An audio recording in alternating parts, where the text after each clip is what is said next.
안녕하세요. 바이오와 IT 이 두 산업은 그 미래의 디지털 사회를 만드는데 아주 기본적인 것이죠. 그래서 이것을 특정한 사람이 인구 축소를 위해서 이렇게 추진하고 있다. 그리고 한국은 그것에 가장 적당한 산업 발전을 이룬 그런 나라이기 때문에 표적이 되는 것이죠. 그런데 과연 윤과 안의 그 공동 정부가 이것을 벗어날 수 있을까? 그렇지 않다고 봅니다. 윤은 AI 디지털 플랫폼 정부로 디지털 패권을 잡겠다. 이런 말을 했고요. 또 아시다시피 이 안철수 이 사람은 굉장히 여러 번의 시도를 거쳐서 지금 중책을 맡게 됐는데요. 이 안철수 회사는 전자개표기 회사로서 이명박 때도 활약을 했고요. 굉장히 부정선거를 알고 있는 회사입니다. 그러니까 여러분은 부정선거보다는 생존 전략에 더 관심을 두셔야 된다는 거죠.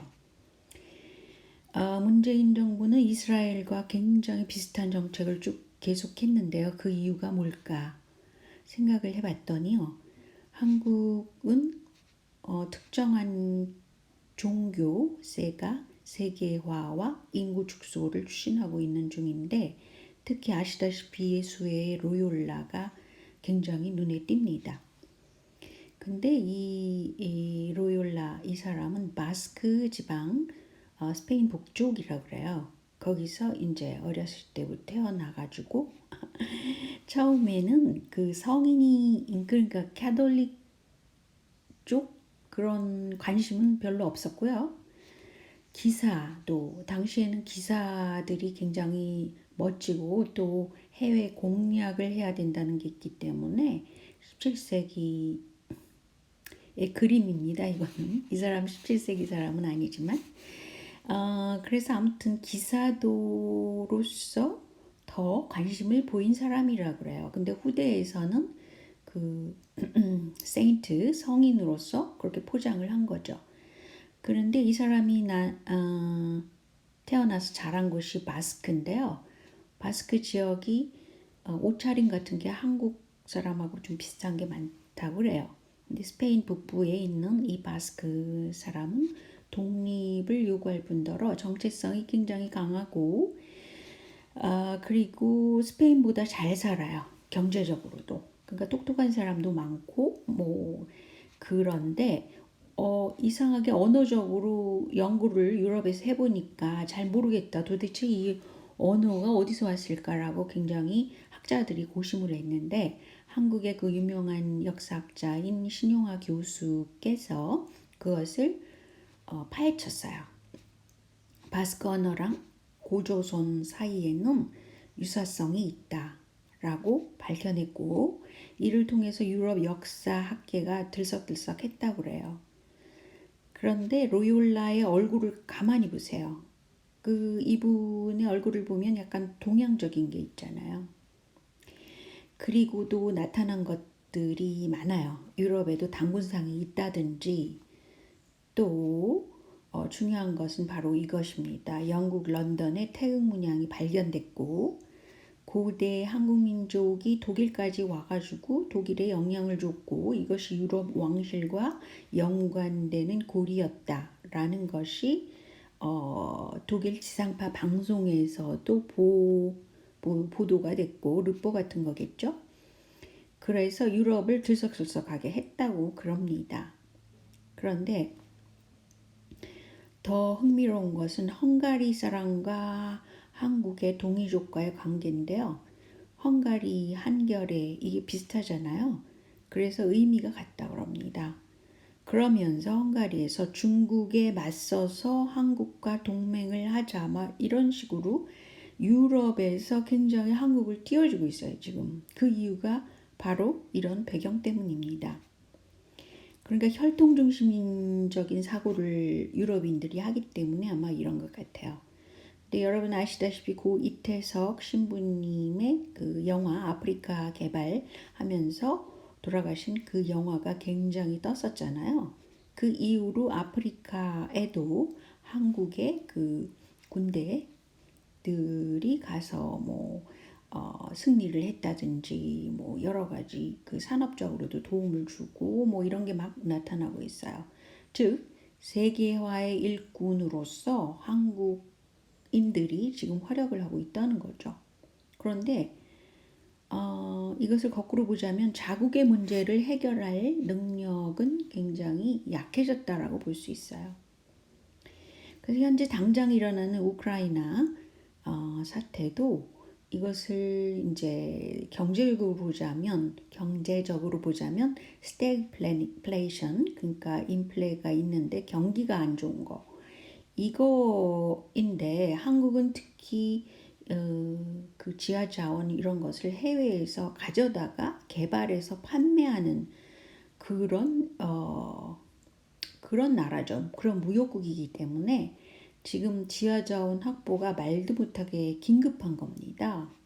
그런데 지금 새로 집권한 윤안 체제에서는 이것을 관심을 안 두고 있어요. 그래서 이 자원 개발국 내지는 그 자원 확보국 그런 것을 굉장히 중시를 해야 된다는 거죠. 그 중에도 이 북한에 있는 자원을 수입하고 지하 자원을 수입하고 한국에서 그 거리 이 인프라가 너무 안 됐잖아요. 그런 거 좀 깔아주되 물물교환 형식으로 그러니까 돈은 왔다 갔다 하지 않는 형식으로 하는 게 스마트하지 않을까. 특히 윤안 체제는 보수 쪽이라고 사람들이 인식을 많이 하기 때문에 기회가 너무 좋은 것 같아요.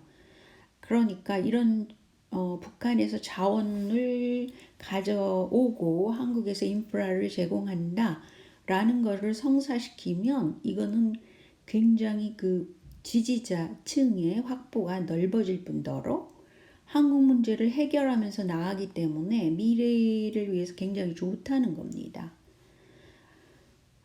그런데 말이죠. 현재 외국인들이 이 주식시장에서 빠져나가고 있습니다. 그 이유는 이제 우크라이나 사태로 안전자산을 막 선호하는 거예요. 그래서 금, 달러 이런 게 선호되니까 개도국에서 달러가 다 빠지는 겁니다. 우리나라는 뭐 개도국이라 아니라고 하지만 워낙 그 투자 시장에 외자들이 많이 들어와 있는 그런 곳이잖아요. 한국은. 그렇기 때문에 달러가 미국으로 보내면 훨씬 이득인데 뭐 이런 식으로 해가지고 달러가 자꾸 빠지는 겁니다. 그리고 또 서학개미들이 한국엔 또 있잖아요. 여러 가지 의미로 지금 달러들이 미국으로 가고 있습니다. 이것을 해결하기 위해서는 한국이 안전한 그런 경제다라는 걸 보여줄 필요가 있기 때문에 제가 말씀드렸듯이 윤안 체제에서 그 물불교환식으로 그렇게 북한 자원, 지하 자원을 확보를 해야 됩니다. 이게 어디로 가겠어요? 중국으로 갈 텐데 거기에 한국이 관여를 해야 된다고 봅니다. 그게 스마트한 해법이라고 생각을 하고요. 그리고 현재 말이죠. 돈을 너무 많이 풀었어요. 그 문재인 정부, 이재명 지사 이런 사람들이 그 이유는 사실은 기본소득을 하기 위해서 이랬다고 그러는데 아니 어떻게 경제를 이렇게 마구잡이로 엉망으로 만들 수가 있나 저는 그렇게 생각을 했기 때문에 이재명을 지지 않은 겁니다. 근데 어쨌든 간에 지금 현 시점에서는 자원 확보, 해외 자원 확보국 뭐 이런 거 있잖아요. 지금 뭐 여러 가지 부서를 나누나 본데 그거를 아주 중시를 해야 된다는 거 하고요. 그뿐만이 아니라 지금 금리를 빨리 올릴 수가 없는 또 입장에 있거든요. 그러니까 돈 풀기를 너무 확확 하면 안 되고 부동산 중심으로 가는 것도 별로 좋지가 않아요. 지금은. 그 내실 경제를 해야만 안전자산으로서 한국 원이 관심을 갖기 때문에 투자 자금들이 들어오죠. 그래서 어떻게 하면 한국 경제를 지금 살려줘야 되는 겁니다. 그것은 이것은 또 어, 중기적으로 너무너무 필요한 거죠. 그래서 이걸 명심하시고 그 새로운 정부는 이것을 최고 1순위로 놔야 되는 입장입니다. 그래서 여기까지만 할게요.